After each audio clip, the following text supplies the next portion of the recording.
College,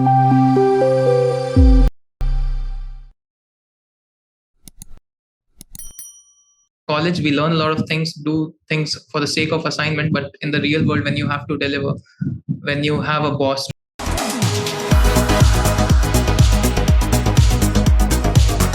Hi, everyone. Thanks for tuning into D Industry. In this episode, we have a very special guest with us. Hi, Vivek. Welcome to D Industry. Hey Tej, thank you so much for inviting me here. So, Vivek, how was your day so far? It was very vibrant. I had some impromptu plans, which you know about, but I had to come here for this exciting event. That's wonderful, Vivek. So nice of you. So, to the viewers, for the context, Vivek this morning went on a walk to Charminar in Hyderabad, in Old City. So, shout out to Charminar as well. So, Vivek, why don't you give a brief about yourself to our viewers out there? Everybody, I'm Vivek. I work as a UX designer at Microsoft and I design experiences for Bing and Microsoft Start. And apart from my resume, I tinker around with ideas and help people explore the startup world and build the first version of their product. That's wonderful, Vivek. So let's talk about your journey into design and how did you start, and then we'll dwell into different parts of how did entrepreneurship came, and then how did you started your first company, and what was the reason that you left back that, and then again came back to corporate world. We'll have those discussions going forward, but let's start with your journey into design. Sure, Tej. So the journey to design, as far as I can remember, in the early days of the school, I was keen. I had this keen interest into the art side and the encouragement that I got for the creative things that I used to build. I wanted to become an artist, and I had this solid dream of being the best artist in the world. My exhibitions being held across the world. Leonardo da Vinci was one of my inspiration, and I wanted to be the next Leonardo out there. But eventually, I figured out that artists don't really make a lot of money in the beginning, and money was one of the incentives to build a career. So that's why I was looking for other opportunities in different career aspects, and I stumbled across architects, and that's when my resume and all my things changed to architect, that I want to be an architect when I grow up. I had never heard of the term design until I passed my 12th. And after that, my cousin told me about this course in communication design where people were building fascinating stuff in the field of animation. And I just looked at it and I had this moment that, damn, I don't want to be an architect, but this is something that I would definitely want to do. Animate things. I love animation, and cartoons has always been my favorite. So at that time, I did not know how do people animate digitally. So the tools that I had or I was aware of was MS Paint. I went there, built some frames, and then put it all together in Windows Movie Maker and built my first animated video. It was just a bouncing ball here and there. But that fueled the desire in me to look for what designers really are, what do they do, and I did some research. And after my research, the thing that I decided is that I want to do something in the field of design, but maybe in animation design or maybe in automobile design. I had looked up at some portfolios, some sketches, and some profiles of designers, and these two were the most intriguing fields that I could think of. And then I started looking for the colleges that offer these courses. Of course, NID was first in the list, and I had applied for it, did not get it. And I think I will definitely be mentioning this when my biography comes out, that got rejected from these many schools of designs. And then I'm doing this good in life. That's the plan, definitely. But after NID, I had also given exams of a few other design schools, and I chose Symbiosis Institute of Design, Pune, in the end. And after giving all the exams, interviews, and got selected, and when I went into the building, I had seen one poster that was talking about UX design, which I was not aware of what it is. And on the right of it was the option of product design. And at that time, I was thinking that I want to be an automobile designer. So I had chosen product design at that time, which is more like not the digital product design, but the industrial product design, in which we design the physical stuff all around us. And that's how the journey in design began in the college. In the college, after first year, in the second year, I also got in love with coding. I started developing a lot of stuff, and I used to even skip assignments in classes just to make stuff, because I used to think I am the next Mark Zuckerberg and I will be building something very soon. I'll be dropping out of college. That was the ultimate plan. And then being the billionaire, and I don't even need the degree. That was the thinking at that time. Eventually, uh, I got I made some friends in UX design and got to know what it really is. And it was very close to what I have been coding. Just the coding was just the tool to make all alive, but UX design was the thinking behind it, what to make and why to make it. UX design was the compass that I needed.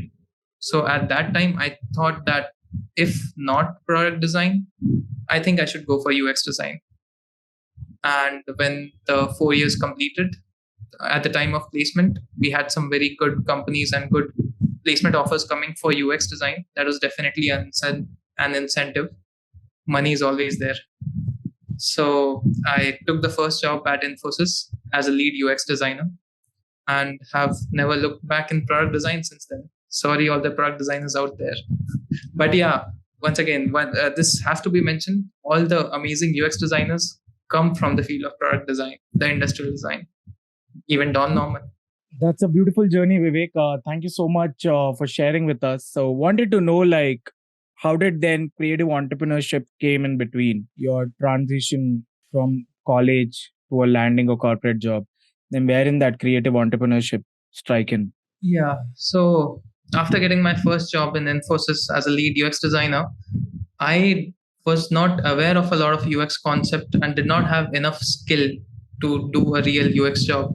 So I learned a lot on my first job, and everything was on the fly, learning something and then doing the exact thing in the evening, delivering the products, the deliverables that we had. And throughout that learning, it was an amazing experience. I could see myself evolving faster than ever. Like in college, we learn a lot of things, do things for the sake of assignment, but in the real world, when you have to deliver, when you have a boss to report to, things are a little different, and you learn very fast. So that's how I learned most of my skills as a UX designer in Infosys. And after that, like spending 1 year in Infosys, I went back to the dream of being the next Zuckerberg, that I am meant for something bigger than this. And I want to maybe start my own company, because it's time. I have learned a lot in UX design. I know some sort of coding, and maybe I can build something. But definitely a change was required, because I knew that this has to be taken to the next level to learn more and to evolve more in the journey. So that's when I quit Infosys and assembled a team of few batchmates, few talented people whom I had met on the internet, and a few others whom I have known since long. So when we got together, we did not know what we were building, but we knew that we had to build something, and we wanted to explore the creative digital space only, nothing in the physical world yet. So there were few ideas, and all of them were products which required heavy investments. So we couldn't directly start with that. So our plan was to first establish a business of some kind that can give us enough money and independence to explore the other products that we are thinking of. And that's how we started some kind of freelancing, which later evolved into a full-fledged service providing company. And the first project that we landed was a web development project. And at that time, just to give the viewers a context about it, I was an HTML developer at that time. A lot of people will already be laughing. The HTML developer who can only make HTML tags and maybe a bit of CSS, but I used to be very confident in what I knew. And I thought maybe I can pull off a website on my own. And at that time, I took my first website development project, committed a very fast, very early deadline, and promised to do it in very low budget. And the time when I started doing it, when I started coding the pages, in just HTML and CSS. Then I understood how difficult it is to do it. And again, while on the job, while having the deadline near, I had to watch a lot of YouTube tutorials, contact a lot of people, understand how things work, evolve again rapidly, and learn a lot, real coding, and then make the website. And then I delivered the website. The client was happy and got a lot of projects after that from the same client. And this became the service based company that gave a lot of money. We had a lot of revenue, it was profitable. We also hired a lot of talent to keep it going, even if I'm not directly involved in projects. And meanwhile, we started thinking on the second product, which would become the main thing for us.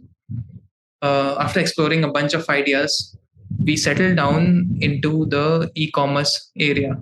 So hyperlocal e-commerce was the space that we wanted to crack, because e-commerce was doing great at that time and we could see hype building around it. And a lot of these things were trying to become the 10 minutes app.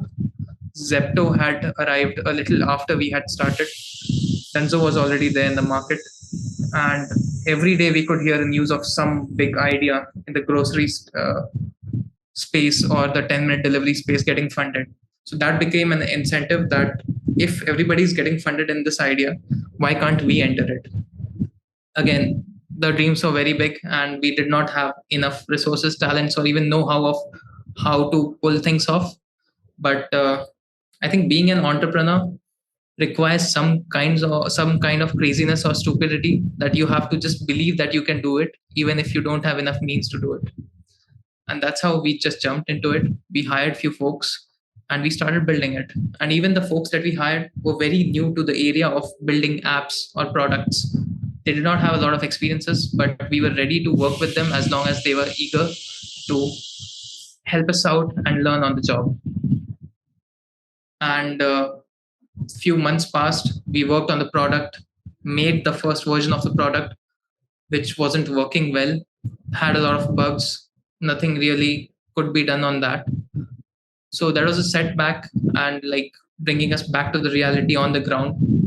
But we were still hopeful that we can do something. We had money to put in it because of the other service based startup was doing well. So we gave it another shot, made the second version of the product. Took us longer than we had thought. I think around 5 to 6 months in the journey of building the second product. And that's when we had something tangible that could be used by the shopkeepers or the people around us. Now we have a product, but what to do with it? How to go into the market, how to look for the first 100 customers, how to sell it across. We had no idea, no clue, nothing. Everything had just come from the news that, hey, this space is getting funded, everybody's getting funded, we can build it too. So when the product was built, I was in this town called Bhusawal. It's my hometown. And there I took it. I still remember it was afternoon and I got the final build update from my developer and it was ready. And I took the product to my nearest shop that the shopkeeper was a familiar buyer and he was ready to try it out. So I explained him the concept. The concept is very clear. What we are trying to do is we are enabling the users to look for products in their local market around them, something like Amazon does, but at the local level. So they have the trust and reliability of the local market, the cheaper prices, and the quick support that they can get. And some shopkeepers were very excited about it. But I, being the salesperson of it and doing this for the first time, I used to be very nervous talking to the shopkeepers, going and just pitching it to them that, hey, why don't you try this app when the business is going as usual, as normal? Why would they just suddenly try something new? So a lot of times I got rejected, and not just rejected like bhaiya nahi chahiye or something like it's okay, we don't want it, we are doing well, that's okay. Sometimes this was just like very annoying or maybe very disappointing setbacks, things that they said, and sometimes they used to just show you away, just go, just don't irritate us, please go from here. So finding your first 100 customers or the users is the most hectic task and the most disappointing and heart-wrenching thing. if you are doing it for the first time. But still, after that, I used to go every day and try to make a target that I will go to 10 to 15 or 20 shops and sell this to shopkeepers. And if they are not using it, I'll ask them why they are not using it. And whenever we used to ask them to directly click photos of the products that they sell and upload it to their shops, and people could browse it. So whenever anybody used to do it, we used to get a notification. We used to look at our servers. We used to get very happy that okay, our product is in the market. People are uploading images, products in it, and soon people will be exploring it. A lot of users will be there and will be rich very soon. But the plan did not work well. Uh, Expansion of the product, few cities and few states were adapting to this product. It had spread organically. We had also done some advertising, paid advertising, but I think organic spread is always the best because there we get the strong user retention. People tend to use the product for longer. But for paid advertisement, people just try it out, and most of the times they uninstall it very quickly. So we used to look at the graph every week, and it used to just go up and down and up and down, and we did not know what to look at and what to think of at that moment. But when we started to make a pitch for our investors, that was a very exciting phase. And we contacted some big names in the industry. We heard back from them, and the amount of research that they used to do about the product, the company, and the people who are involved, that was very exciting and delightful to some extent, because we thought that something real is happening because these people are looking for us. And in the same journey, we got a lot of rejections in the cold emails. And this is for everybody. Please do write cold emails. It works. Even if it works like 10% out of your 100 emails, that's good enough. You just want one or two emails to work. That's all it is. So we used to write a lot of cold emails. We used to get excited if we get replies that we are still thinking, we are considering. And we used to get a lot of no's. But one venture firm was very excited for the pitch that we had sent them. They held the second round of discussion with us, and we discussed about the valuation being very, very high. I won't be mentioning it because we did not go ahead and sign the term sheet because a lot of things changed in the market at the last moment. But we had uh, gone to that state where we were just one or two meetings away from signing the term sheet and making it all real. We had built the product, we had pitched the investors, we were standing right in front of them, and the dream was about to come true. But in a day or two, we got the email that sorry, we can't go ahead with it because certain things have changed in the market, and you are aware of the news, and some businesses of these types are already falling, and we are already invested in some of them. So this is a loss making area for us. That was heartbreaking because we had put a lot of bets on that venture firm, and we were not hearing anything good from any other places. Plus, our uh, limit of cash burning was reached. We could not go ahead further. And because we were focused solely on this product, we had not grown in the other sector of service based industry. And we were getting very few projects there too. So apart from this career and the things that we are building in the other front, there were some issues on the personal level too that brought us down, broke the team of some sort.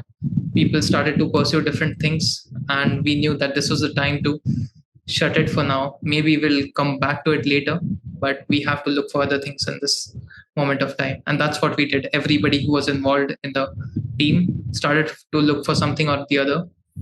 And that's how I started looking what's happening in the real world in LinkedIn. And I landed up at this post where somebody was advertising an open position for designer at Microsoft. I reached out to that person. I sent my resume and portfolio. My portfolio only consisted of the project that I had built in my startup. And soon, like in a week or so, I got the call of the interview. I did the interview, had few rounds, and today here I am. So that's the journey that has been in the world of startup. That's wonderful, Vivek. So let's talk about the setbacks and what are the major three lessons if you have to narrate out of this beautiful journey. What would be those? Yeah, so if I have to summarize it into 3 points or three learnings, the first one is definitely in terms of the understanding of product market fit. There's a humongous gap between the attitudinal behavior, attitudinal data, and the behavioral data. So attitudinal data is what people tell you that, hey, this is a wonderful product and I will definitely use it. And the behavioral data is when they are actually in the scenario, when their product is needed, will they actually use it? And if yes, how will they use it? So there's a humongous gap between this. And a lot of time when people start the journey in building a product, they do the research on the attitudinal data. Will you use this product? Yes, of course, I will use it. But nobody uses it. So you have to be mindful of that gap whenever you are building a product. Second learning would be that right and wrong are just two extreme ends on a spectrum, and everything falls in between. Everything is relative to one another. And when you are working to build value in the market, when you are trying to make companies that are bigger than your dreams with so much of net worth, there are times when you cross the lines of right and wrong, you enter into the gray area, but you have to understand that everything is comparative. You are just very close to one thing that is looking right to you, but it might be wrong to the other person, and you have to be understanding and empathizing with the other person who's calling it out. The third, the third learning would be, don't be afraid. Don't be afraid to do something, even if you don't know how to do it. Be comfortable with the ambiguity and just dive into it. In the world where all the secondhand experiences is just a swipe away, don't be afraid to be the person who is alive enough to go and have that first hand experience. Even if it's a sure shot failure, you will get to learn something which you can't really express in words. And even if you have read it in words, the meaning wouldn't have come like this when you have experienced it yourself. So just don't be afraid, keep doing things. Failure is just a part of process. And you might have read 1,000 quotes on failure that, yeah, failure is there, failure will happen. But when it really hits you, it hits you different. No amount of secondhand knowledge can prepare you for the failure that you face in real life. So these will be the three learnings. Very beautifully summarized, Vivek. Thank you so much for that. Now let's talk about your shift to that, and now you want to almost about to complete 1 year at Microsoft. So far, what are your major learnings working in a corporate giant as a designer, and what sort of impact or the learnings you had? uh, 1 year at Microsoft, it has been an amazing roller coaster ride. And again, I got to evolve a lot. I have made friends with huge personalities, and personalities like Tej, specific mention. People who give you a little competition, but always keep you humble and keep you hustling hard. So Microsoft is a place where you find the most brilliant people working their best to pull off things that the best minds of this country have imagined. So the learnings have been a lot. One of the best learning is don't settle. And it's not just a advertisement of OnePlus of never settle. It's that I have seen people crossing the boundaries of the segments. So the biggest learning in Microsoft for me has been never settle. And I'm not advertising OnePlus. It's just that I have met some brilliant people, the brilliant minds of this country who imagine experiences beyond reality and they pull it off. People who keep you competitive, keep you hustling, keep you humble, and you get to learn a lot. And in this time, in this 1 year, I have understood that you don't need to chase the hype or the bubbles. You have to position yourself and wait for the next wave to arrive. That's how you succeed in the market. We have some remarkable success in Bing recently. Everybody is aware of it. We are seeing it everywhere on FM, in Reels. Uh, so yeah, I have learned that culture, and I think when I jump back into the entrepreneurship journey, which I will, a lot of these learnings will be very handy, and I will know how a company builds a product and how it scales it. The One of the mistakes that I had done in my startup days was I was scaling the product while building it, and now I know that's not the right way to do it and how MNCs do it. So that's a good learning here. Beautiful, Vivek. Now let's talk about few advices to the young people who are getting into this field. What would be your list of few advices for them? uh, Advices for the young people who are entering this field. The first one would be, don't attach a label to your designation yet. Don't call yourself a UX designer or just an interaction designer or maybe a graphic designer who does only this part of the job. The early years of your career is when you really learn and find out what you really like and what you can be good at and what you can really excel at. So just restricting yourself to something that is just because of the designation or the label won't be justified even for you. So keep hustling and keep exploring different kinds of fields that you can. And yeah, don't settle. Wonderful, Vivek. Now let's talk about few portfolio advices. What sort of things that one should have, and how can someone prep up for companies like Microsoft? Yeah. So this was the question when I joined Microsoft. A lot of people asked me that, how did you get into Microsoft? Like, you were just doing your own startup. Where did you get time to build a portfolio? And if you built a portfolio, what did you put in it? I don't think you had anything to put in it. So I think the goal of a portfolio is to express that you are capable of doing something and that you have been sincere enough to do that thing. To make your portfolio in field of design, especially for companies like Microsoft or Google, what you need to do is focus more on the data driven designs. A lot of the visual thing is subjective, and people at Microsoft and Google and all these companies know. So of course you would be judged to a certain level for all the visually appealing things that you build, the kick-ass animations that you put, but a lot of questions will arise that, why did you take this decision? Why did you build this thing the way it is? And the thing that helps you is following the process, not just coming up with the most beautiful wireframe, high fidelity wireframe, or the visual design that there is. Of course, all of us can do it. We have a lot of reference on Dribble and Behance, and we do follow it. Even in our job, we look for the references. But when you're building a portfolio, uh, be conscious that you have to demonstrate your decision making skill, your comfort with the ambiguity that there is, how you study the data, how you react to it, and in the end, how did you assess your product? So a lot of portfolio projects I see are left on building the wireframe, the final visual design, and it's left to that.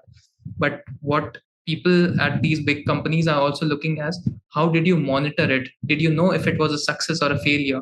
And if it was a failure, can you own it? Can you describe why it was a failure? Can you add more data to it? And always be prepared with a question that, if you would be doing this project again, what things would you change? And how will you make it more better? Have you evolved as a designer in the last year, or maybe in a given period of time? And what learnings will you put here, and how will you make this project, this new Vivek's project? All of these questions were asked in the interview, and if you have truly religiously done the process, if you are aware of all the data that you have used to build the projects, then you will never be worried, or you don't have to be concerned. You know, every information, every answer is in your brain, and it will be easy for you to crack all these interviews. Thank you so much, Vivek, for sharing all these beautiful insights with us. So we'll conclude this show by your three favorite book recommendations or podcast recommendations that you have for viewers out there. Yeah, if I have to recommend the content for the upcoming designers, the three things that comes to mind is, the first one is of course Notes of Design. Tej has done a wonderful job in accumulating the all the data that we can get on designers. A lot of trends and patterns can be observed in those talks. Definitely do listen to it. And there are two more books. One is definitely the Bible or the Gita of design, the design of everyday things. doesn't matter which field of design you are in, you have to read it. And I think you have to come back to it in different phases or projects of that, whatever you are doing in your life. And the third thing would be the biography of Steve Jobs. You have to read it not just for the sake of design, but to understand what is a product. A product is not just the design, the development, the coding, or just the marketing. It's a universal circle where a lot of things fall. Some things are under your control and some things are not. But to understand how the best products are built in this world, you have to read that once. So much, Stage, for inviting me here. It was an insightful discussion. And as always, whenever I talk to you, I get to know myself more. Thank you so much for that. And hey, everybody, all the viewers, please like, share, and subscribe this channel.